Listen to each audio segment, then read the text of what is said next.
क्या लिखा आपने? Types of pronouns. प्रोनाउंस कितने टाइप्स के होते हैं बताइए? 4। कौन कौन से?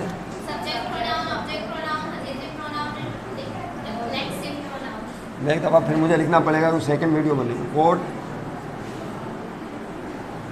4 टाइप्स ऑफ प्रोनाउंस।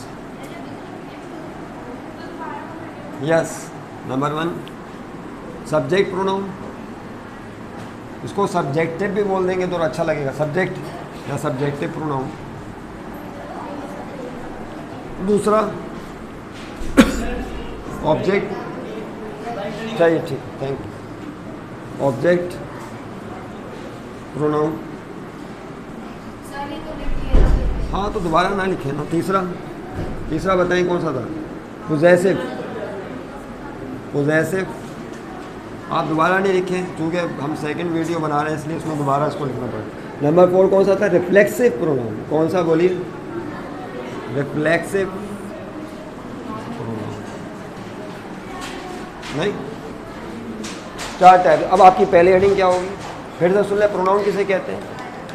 प्रोनाउन कहते हैं ऐसे अल्फाज जो किसी नाउन की जगह इस्तेमाल किए जाएं, उसे प्रोनाउन कहा जाता है। प्रोनाउन की डेफिनेशन हम पिछली वीडियो में बयान कर चुके हैं। जो किसी नाउन की जगह इस्तेमाल किए जाएं उसको प्रोनाउन कहा जाता है। ओके, तो अब इसमें पहली हेडिंग क्या होगी? Subject pronoun. क्या बोले? हेडिंग डालें। Number 1 subject pronoun.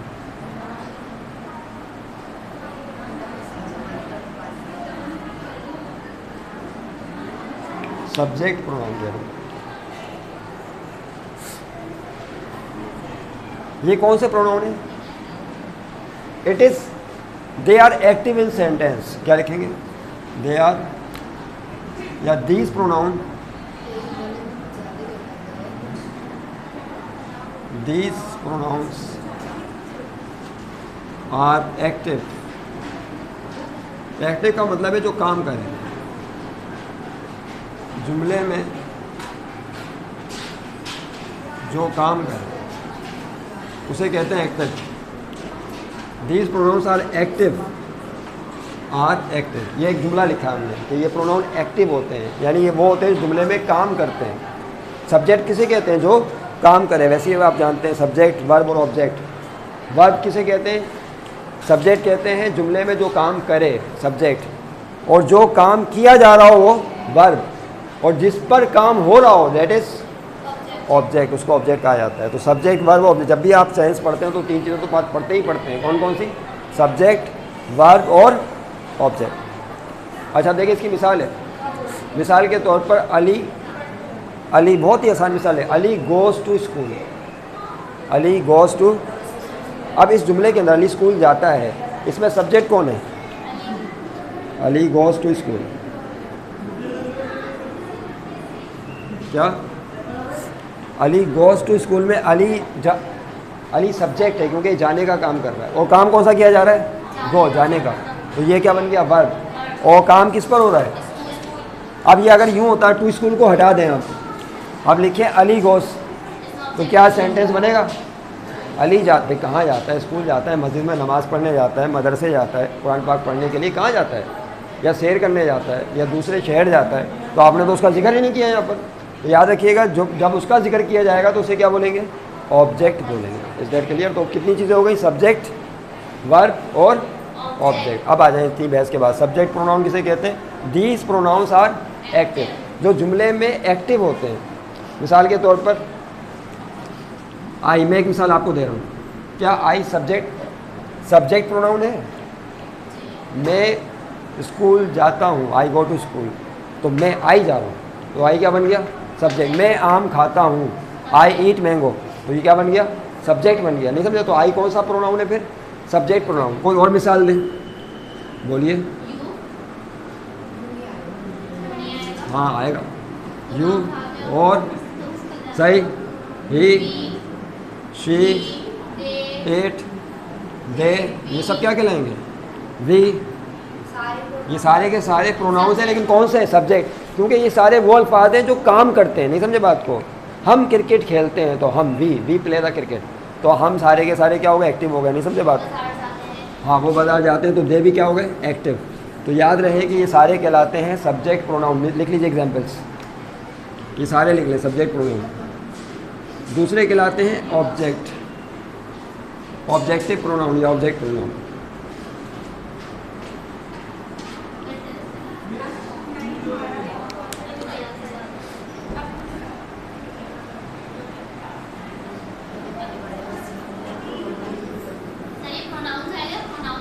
एक ही बात है, प्रोनाउंस लिख लें या प्रोनाउन लिख लें, कोई मसला नहीं है, ये चीज़ें थोड़ी कवर कर लिया करें। These pronouns are, these pronouns are, बताएं वो तो एक्टिव थे। जो ऑब्जेक्ट होता है भी बताया, ये वो होते हैं जिन पर काम किया जाए। ऑब्जेक्ट किसे कहते हैं? जिस पर काम हो। तो ये पैसिव कहलाते हैं। क्या कहलाते हैं? पैसिव। मिसाल के तौर पर वही मिसाल ले लेते हैं कि असलम आम खाता है, असलम ईट्स मैंगो। तो अब बताइए सब्जेक्ट कौन है? असलम है। और काम किस पर हो रहा है? आम के ऊपर काम हो रहा है, खाने का काम हो रहा है। किस पर हो रहा है? मैंगो के ऊपर हो रहा है। तो मैंगो क्या हो गया? पैसिव नहीं हो गया, यानी मैंगो बेबस हो गया। पैसिव उसे कहते हैं जो क्या हो? बेबस हो। और जिसके पास बस हो उसे क्या कहते हैं? एक्टिव। जिसके बस में हो वो एक्टिव, और जिसके बस में ना हो, बेबस हो, वो क्या है? पैसिव। तो दीज प्रोनाउंस आर पैसिव। अब इनमें बताइए कोई मिसाल दें कि जो हमारे ऑब्जेक्ट हो। इसमें लिखिए एग्जाम्पल चंद एक लिख लीजिए। टीचर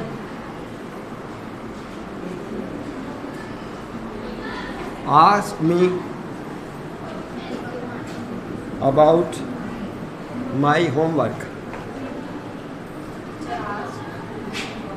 देखिए अब मिसाल दिए यहाँ पे, टीचर आस्क्ड मी, टीचर ने मुझसे पूछा किसके बारे में? अबाउट माई होमवर्क, मेरे होमवर्क के बारे में पूछा। बताइए इसमें सब्जेक्ट कौन है? टीचर है, जाहिर सी बात है, टीचर ने पूछने का काम किया। और यहाँ पे आस्क, ये वर्ब हो गया पूछने का। किससे पूछा? मुझसे पूछा। तो यहाँ पे जो मी आया है दैट इज़ ऑब्जेक्ट प्रोनाउन। मी कौन है? Me is called object pronoun. तो इसकी कुछ मिसालें आप लिख लीजिए, कौन कौन सी? मी, इसको आप जुमले में इसी तरह समझाएगा। मुझसे पूछा, किससे पूछा? आस्क मी, मुझसे पूछा। तो मी क्या बन गया? ये भी प्रोनाउन है ना, क्योंकि मेरे नाम की जगह उन्होंने किसे इस्तेमाल किया? मी को इस्तेमाल किया। नाउन की जगह मी आया है, तो ये क्या कहलाएगा? ऑब्जेक्ट कहलाएगा। नहीं समझे बात? हाँ, ये भी हो सकता टीचर आस्क अनवर, टीचर ने अनवर से पूछा। तो अब अनवर की जगह क्या लिखा है हमने? मी लिखा है। नहीं समझे बात को? तो नाउन की जगह आपने एक प्रोनाउन इस्तेमाल किया है, लेकिन चूंकि ये ऑब्जेक्ट के तौर पे काम कर रहा है, ये सब्जेक्ट नहीं है। ये सब्जेक्ट ये है और ये ऑब्जेक्ट, याद रखिएगा। तो मी हो गया। इस तरह के तशद्दुद वाले जुमले नहीं बनाए। She wrote a letter to him, she has written, ये लिख लें, she has written a letter to him. इसका तर्जमा करने की तो ज़रूरत नहीं है हम लोगों को। She has written a letter, उसने ख़त लिखा है। किसको? उसको, हिम। तो हिम कौन है? बताइए। शी तो हो गया सब्जेक्ट, शी कौन है? सब्जेक्ट, ख़त लिखने का काम शी। और हिम कौन है? जिसको ख़त लिखा गया, तो दैट इज़ ऑब्जेक्ट। तो इसको अंडरलाइन कर लीजिएगा, that is object pronoun. Is that clear? तो me, you, him, her, me, you, him, her, ये लिख लें सारा कुछ। It, us, you, them. It, us, you, सल्लल्लाहु अलैहि वसल्लम। ये सारे ऑब्जेक्ट प्रोनाउन कहलाते हैं। Object pronoun, note it down. और जो अजान हो रही है उसका टाइम।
चले हो मिलाद हो गया।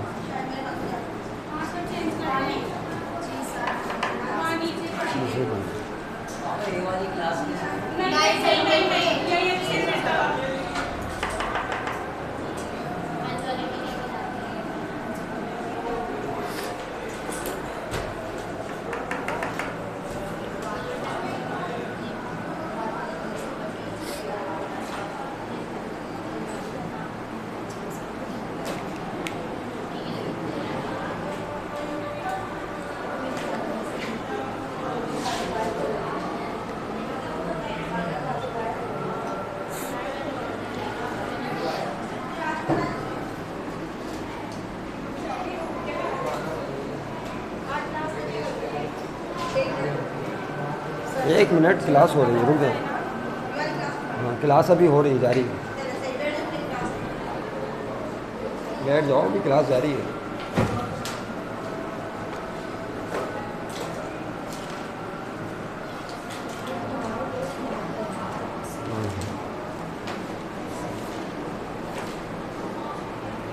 अच्छा देखिए, अब तीसरे नंबर पे कौन सा था? तीसरे नंबर पे पोजेसिव प्रोनाउन। पोजेसिव प्रोनाउंस, ये पोजेसिव प्रोनाउंस कौन से होते हैं? या इसको पोजेसिव प्रोनाउंस, ये वो प्रोनाउन होते हैं जो कि मलकियत को शो करते हैं, पोजेशन को शो करते हैं। किसको शो करते हैं? This pronoun show possession. ये कार मेरी है, दिस इज़ माई कार। ये पेन उसका है, दिस पेन इज़ हर्स। ये किसको शो करते हैं? मलकियत को, पोजेशन को शो करते हैं। लेकिन दीज प्रोनाउंस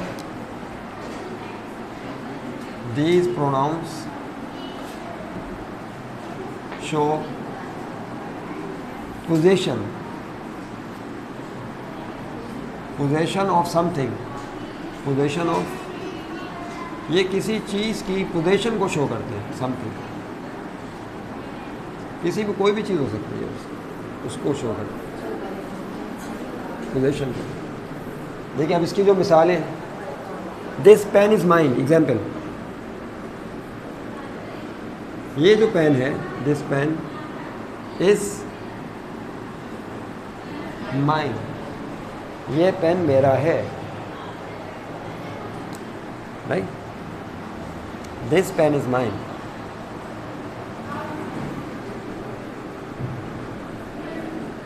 ही इज़, अच्छा अब देखें, ये मेरा भाई है, ये मेरा भाई। ही इज़, क्या कहते हैं इसको, इंग्लिश ट्रांसलेशन क्या होगी? He is brother of mine, ये मेरा भाई है, he is brother of mine. लेकिन यहाँ पे एक छोटा सा नुक्ता है, बड़ा बारीक सा। अगर आप बोलते हैं he is brother of mine, तो इसका मतलब है कि उसके बहुत सारे भाई हैं, उनमें से ये एक है। He is brother of mine, यानी मेरे बहुत सारे भाइयों में से ये एक भाई है। नहीं समझे बात को? बातों का इसका एस भी लगाते हैं, he is brothers of mine, ये मेरे भाइयों में से एक भाई है। तो यहाँ पे भी मलकियत शो हो गई माइन की सूरत में। ये एक तरह की पोजीशन है ना, मेरा भाई है तो पोजीशन ही तो है।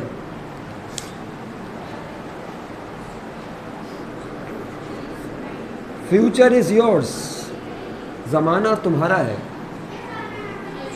फ्यूचर इज़ योर्स, नहीं समझे बात को? कई लोग तो गुजर गए दुनिया से, अब आपका ज़माना, आइंदा आने वाला ज़माना किसका है? आपका है। तो योर्स कौन है यहाँ पे? पोजेशन प्रोनाउन है। इसको क्या बोलेंगे? Possessive pronoun. Yours. Aslam asked his son, Aslam ने अपने बेटे से पूछा। असलम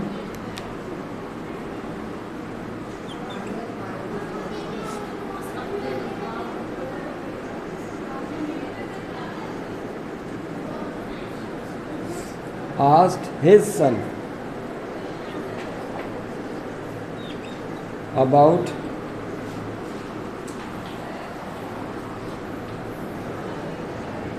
एजुकेशन। किसके बारे में पूछा? तालीम के बारे में, एजुकेशन। असलम ने, अब बताइए इसके अंदर कहाँ पर है पोजेसिव प्रोनाउन? पोजेसिव प्रोनाउन कहाँ है? Aslam asked his son, his अपने बेटे से। बेटे का नाम तो नहीं है ना यहाँ पे, तो बेटे की जगह क्या है यहाँ पे? हिज आया है। तो हिज सन अपने बेटे से पूछा, तो हिज क्या बन गया, पोजेसिव प्रोनाउन बन गया। Get clear. तो इस तरह से चीज़ों को याद रखें आप। आखिरी है रिफ्लेक्सिव प्रोनाउन। क्या नंबर 4 लिख लिया आपने, नोट कर लें। और रिफ्लेक्सिव प्रोनाउन में बाकायदा हम आखिर में एक चार्ट बनाएंगे, वो चार्ट काफ़ी होगा, उसके लिए आपको अलग से याद करने की ज़रूरत नहीं पड़ेगी। रिफ्लेक्सिव प्रोनाउन आखिरी है, बता दूँ number 4।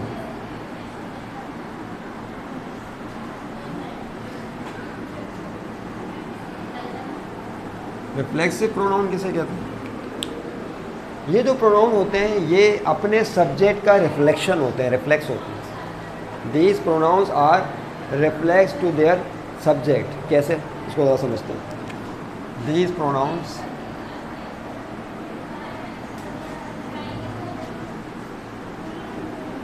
Are reflex of their subject. अपने सब्जेक्ट का ये वो होते हैं रिफ्लेक्स, अक्स होते हैं। रिफ्लेक्स कहते हैं अक्स को। देखिए ज़रा मिसाल पे और करें। Example, these pronoun are reflex of their subject. अपने सब्जेक्ट का ये रिफ्लेक्स होते हैं। कैसे, बात चीज़ें तारीफ से नहीं मिसाल से समझ में आती हैं, तर्जमा करने से मतलब हल नहीं होता।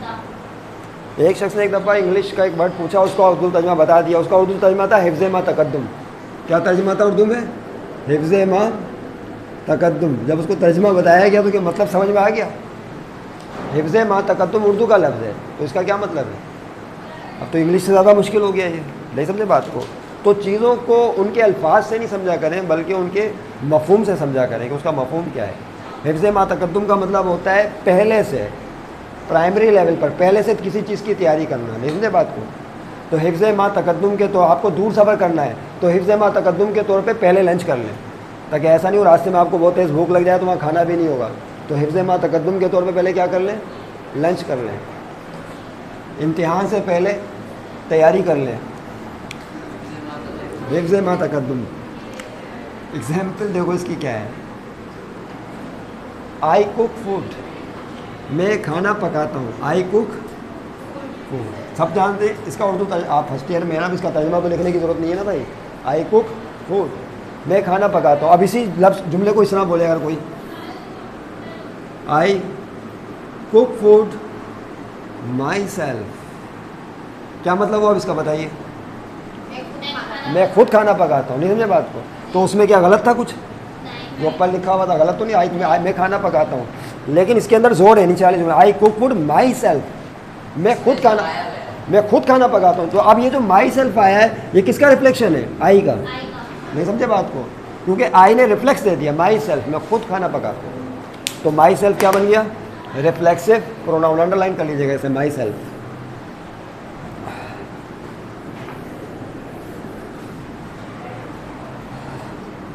एक और मिसाल देख लें।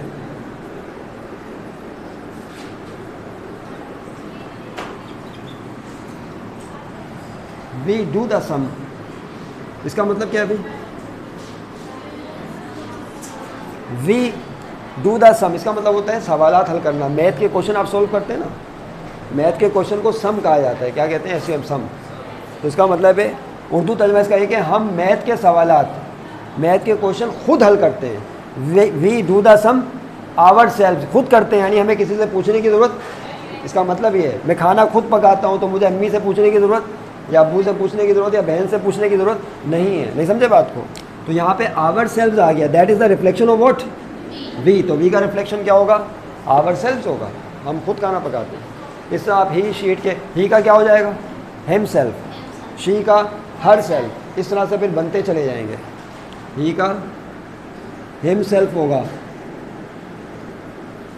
शी का हर सेल्फ होगा, हर सेल्फ। इसमें एक और भी आता है आवर, हमारा। इसका क्या होता है? Ourselves. क्या होगा?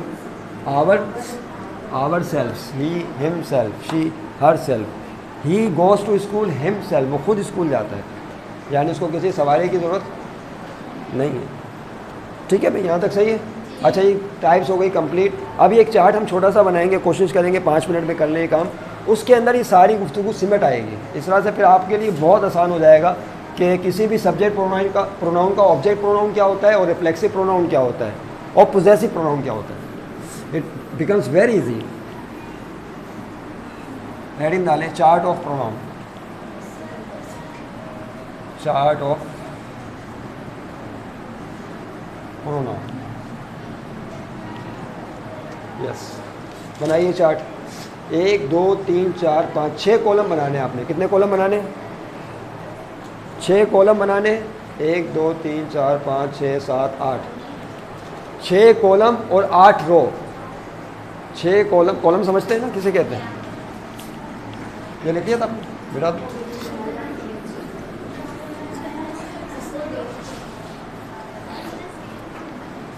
इसको अगली वीडियो में डिस्कस करें, इसी में कर लें। चलो अगली इसी में कर लेते हैं।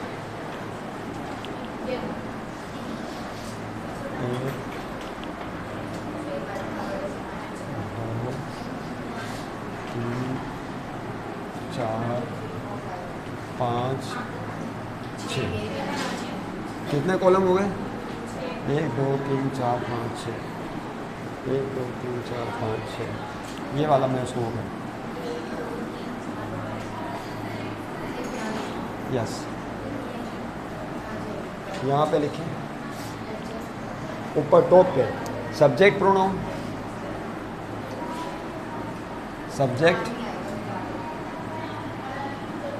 यहाँ ऑब्जेक्ट,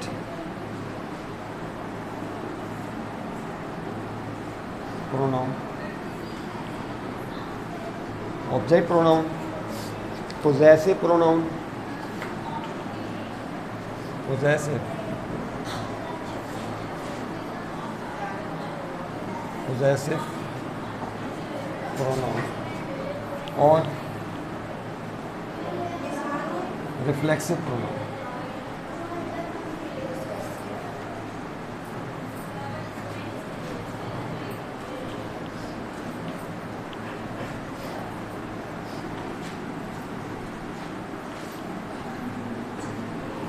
और यहाँ पे आप बनाइए क्या?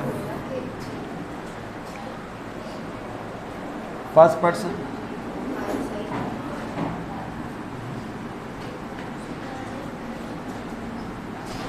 इसी तरह चार्ट बना ले पूरा। सेकंड पर्सन,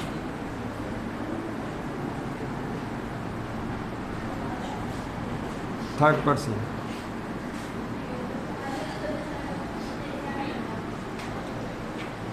अच्छा जो थर्ड पर्सन है उसमें पहले मेल, अगर मेल हो, और फिर थर्ड पर्सन फिर आएगा दोबारा फीमेल हो, नहीं, मेल एंड फीमेल।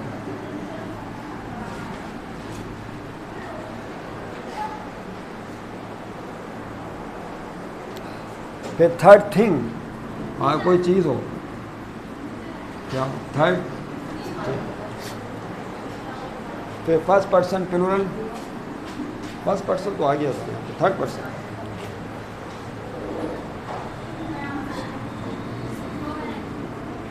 यानी बस ये काफ़ी होगा। फिर फर्स्ट पर्सन प्लूरल,